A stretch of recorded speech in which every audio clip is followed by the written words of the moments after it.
नमस्कार साथियों, आप सभी का स्वागत है देवेंद्र सर ऑफिशियल में। आज हम आपके लिए लेकर आए हैं बेस्ट करंट अफेयर्स, वो भी सिर्फ 10 मिनट में। आज की तारीख है 9 सितंबर 2020। वीडियो शुरू करने से पहले आपको देते हैं एक रिक्रूटमेंट की जानकारी।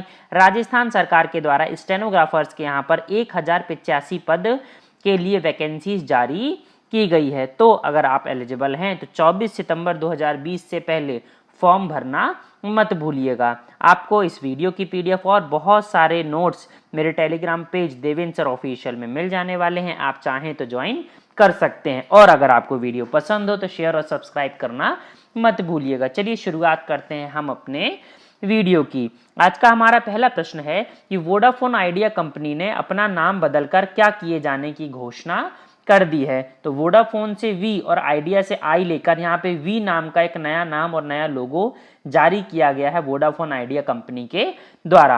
आपको पता ही होगा कि जब से जियो टेलीकम्युनिकेशन कंपनी आई है इस टेलीकम्युनिकेशन के मार्केट में, तभी से बिल्कुल पूरे समीकरण बदल गए हैं। छोटी छोटी कंपनियां खत्म हो चुकी हैं, सिर्फ एक ही बड़ी कंपनी बची थी जियो को टक्कर देने के लिए, एयरटेल। वही बस अभी तक जिंदा बची हुई है जियो के अलावा। और दो छोटी कंपनियां वोडा और आइडिया दोनों ने मर्ज होकर एक बड़ी कंपनी के रूप में अपने अस्तित्व को बनाए रखने का प्रयास किया था। तो हाल फिलहाल में सिर्फ 3 ही कंपनीज दिख रही हैं भारतीय टेलीकम्युनिकेशन सर्विसेज में, जियो, एयरटेल और ये थर्ड कंपनी है जिसका नाम हो गया है अब वी, जिसका पुराना नाम था वोडा आइडिया। तो बिल्कुल भी मत भूलिएगा, आप नया नया लोगो भी सामने देख सकते हैं। अगला प्रश्न देखिए, भारत 13वें वैश्विक नवाचार सूचकांक it means global innovation index 2020 में किस स्थान पर पहुंच गया है। तो भारत इस साल पहुंच गया है 2020 में GII ग्लोबल इनोवेशन इंडेक्स में 48 नंबर पर। जी हाँ, मध्य और दक्षिण एशियाई देशों में अब भारत शीर्ष स्थान पर रहा है। बहुत महत्वपूर्ण हो जाता है, आपको पता होना चाहिए। कार्नेल यूनिवर्सिटी और इंसीड बिजनेस स्कूल ने संयुक्त रूप से इस इंडेक्स को, GII इंडेक्स को जारी किया गया है। आप देख सकते हैं कितनी रफ्तार के साथ में 2015 में हम 81 नंबर पर थे और 2020 में हम यहाँ पर बिल्कुल आधा, इट मींस 48 नंबर पर पहुंच चुके हैं। सिर्फ 5 साल में इतना लंबा जंप देखने को मिल रहा है, जिसे एनडीए सरकार भी भुनाने की कोशिश कर रही है। अगला प्रश्न देखिए, भारत की पहली महिला एम्बुलेंस ड्राइवर के रूप में किसे नियुक्त किया गया है। यह नाम आपसे बहुत महत्वपूर्ण है, मुझे लगता है ऐसा पूछा जा सकता है। तो भारत देश की पहली महिला एम्बुलेंस ड्राइवर बन गई है यहाँ पर एम वीर लक्ष्मी। 108 आपको पता होगा इमरजेंसी की जो व्हीकल्स हैं 108 नाम से एम्बुलेंस चलाई जाती है, उसी के ड्राइवर के रूप में यहाँ पर एम वीर लक्ष्मी शामिल हुई है। तमिलनाडु सरकार के अनुसार यह कहा जा रहा है कि इस तरह का देश में पहला उदाहरण देखने को मिल रहा है एम वीर लक्ष्मी के द्वारा, इसीलिए इसे कहा जा रहा है भारत की पहली महिला एम्बुलेंस ड्राइवर। तो बहुत महत्वपूर्ण है यह। कौन से राज्य में ऐसा किया गया? तमिलनाडु राज्य में। तो वह भी मत भूलिएगा। और आप देख सकते हैं एम वीर लक्ष्मी 108 व्हीकल के साथ में। अगला प्रश्न देखिए, ऊर्जा प्रबंधन में उत्कृष्टता के लिए किस हवाई अड्डे को national energy leader and excellence energy efficient unit पुरस्कार प्रदान किया गया है। तो हैदराबाद अंतरराष्ट्रीय हवाई अड्डा, जिसे आप GMR के द्वारा जो संचालित होता है, राजीव गांधी इंटरनेशनल एयरपोर्ट के नाम से भी आप जानते हैं, जिसे आप GMR एयरपोर्ट के नाम से भी जानते हैं, इसे ही मिला है इस साल का national energy leader and excellence energy efficient award. बहुत महत्वपूर्ण हो जाता है यहाँ पर CII confederation of Indian industries, it means भारतीय उद्योग परिसंघ और गोदरेज ग्रीन बिजनेस सेंटर के द्वारा ऊर्जा दक्षता के क्षेत्र में महत्वपूर्ण और नवीन प्रयासों को पहचानने के लिए यह जो पुरस्कार है इसकी शुरुआत यहाँ पर की गई थी, जिसे जीत लिया है किसने भाई?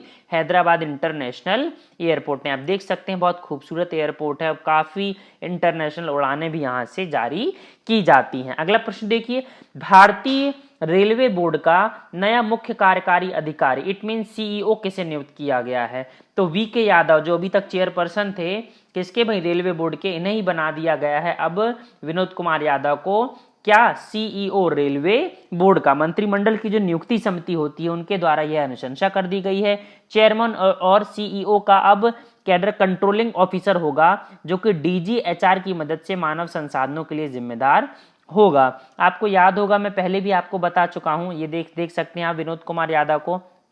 कि जो रेलवे बोर्ड का स्ट्रक्चर है वो पूरा का पूरा चेंज कर दिया गया है। किसके द्वारा? एनडीए सरकार के द्वारा। आप देख सकते हैं जो नया नया रेलवे बोर्ड है उसमें सदस्यों की संख्या 8 से घटाकर 5 कर दी गई है, और जो 8 विंग्स थी रेलवे सेंट्रल सर्विसेज की उसको भी क्या कर दिया गया है? इंडियन रेलवे मैनेजमेंट सर्विसेज के नाम से नया नाम दे दिया गया है। कोशिश भारत सरकार की ये की जा रही है कि पूरा का पूरा रेलवे स्ट्रक्चर को एक यूनिफिकेशन कर दिया जाए। अलग अलग डिपार्टमेंट में क्या जंग होती रहती थी, इस पूरे डिपार्टमेंटल मतलब रेलवे के अंदर भी जंग होती रहती थी, इसीलिए सबको एक करके इफिशिएंट तरीके से ज़्यादा दक्षता को प्राप्त किया जा सके, लाल फीताशाही कम किया जा सके, ये प्रयास किया जा रहा है सरकार के द्वारा।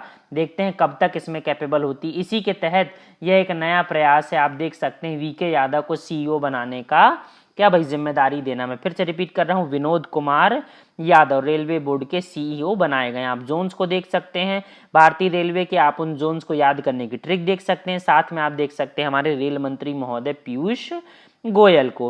अगला प्रश्न देखिए, society of Indian automobile manufacturers it means SIAM का नया अध्यक्ष किसे चुना गया है? तो केनेची आयुकावा को यहाँ पर चुना गया है।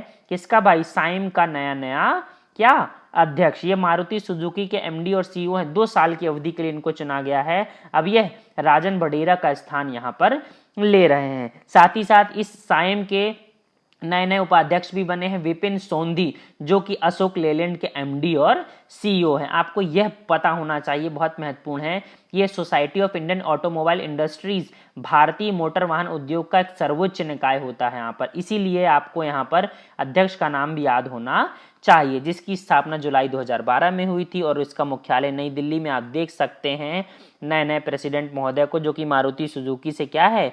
संबद्ध हैं। अगला प्रश्न देखिए, लेट अस ड्रीम पुस्तक किसके द्वारा लिखी गई है? तो पोप फ्रांसिस, आप देख सकते हैं क्रिश्चियनिटी के जो सबसे बड़े गुरु होते हैं, धर्म गुरु नहीं कहा जाता है क्या पोप, तो ये पोप फ्रांसिस के द्वारा लिखी गई है लेट अस ड्रीम्स। यह पुस्तक सिमोन एन सिल्चर के द्वारा क्या है भाई? प्रकाशित की जाएगी। अंग्रेजी और स्पेनिश संस्करणों को यहाँ पर एक साथ में जारी किया जाएगा। इस पुस्तक में पोप फ्रांसिस मुख्यतः इन बातों को रखते हैं कि कैसे ये जो कोरोना संकट आया था इसको व्यक्ति के जो जीवन है उसमें आने वाली समस्याओं से निपटने के लिए कला सिखाने की यहाँ पर बात की जा रही है। किसके द्वारा?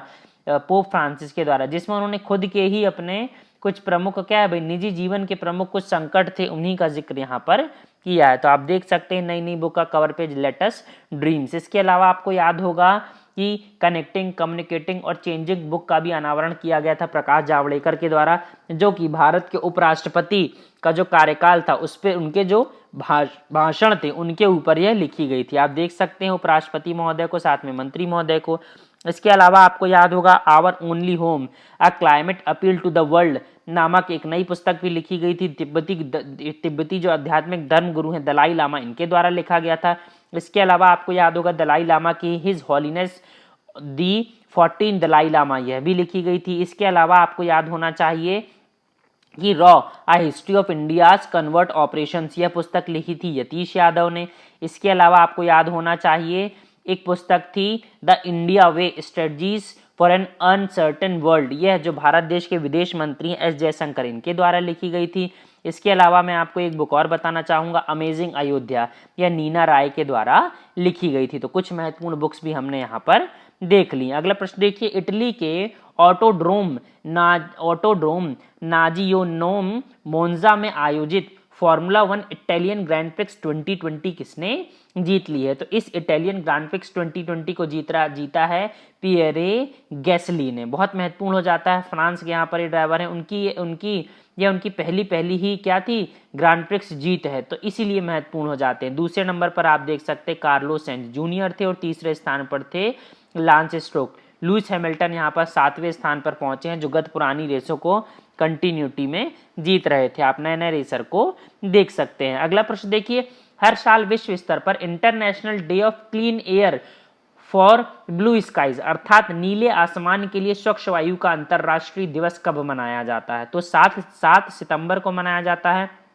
इसका उद्देश्य व्यक्तिगत, सामुदायिक, कॉर्पोरेट और सरकार सभी स्तरों पर लोगों में जागरूकता बढ़ाना होता है। हमारे स्वस्थ हवा, स्वास्थ्य, जीवन, अर्थव्यवस्था और पर्यावरण के लिए कितनी हितैषी होता है ये क्या भाई?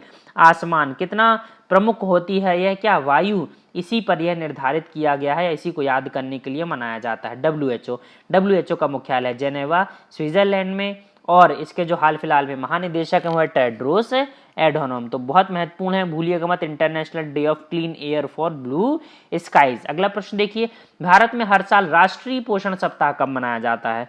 तो 1 सितंबर से लेकर 7 सितंबर तक मनाया जाता है। 1982 से मनाया जा रहा है। प्रधानमंत्री नरेंद्र मोदी जी ने अपने मन की बात कार्यक्रम में भी इसका जिक्र किया था।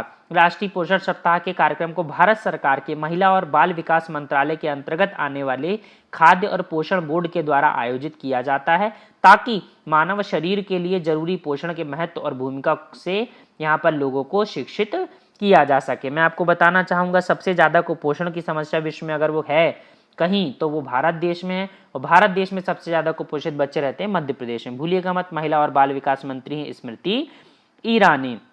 आपको नोट्स और इस वीडियो की PDF मेरे टेलीग्राम पेज पर मिल जाएगी, ज्वाइन कर लीजिएगा। वीडियो अच्छा लगे तो लाइक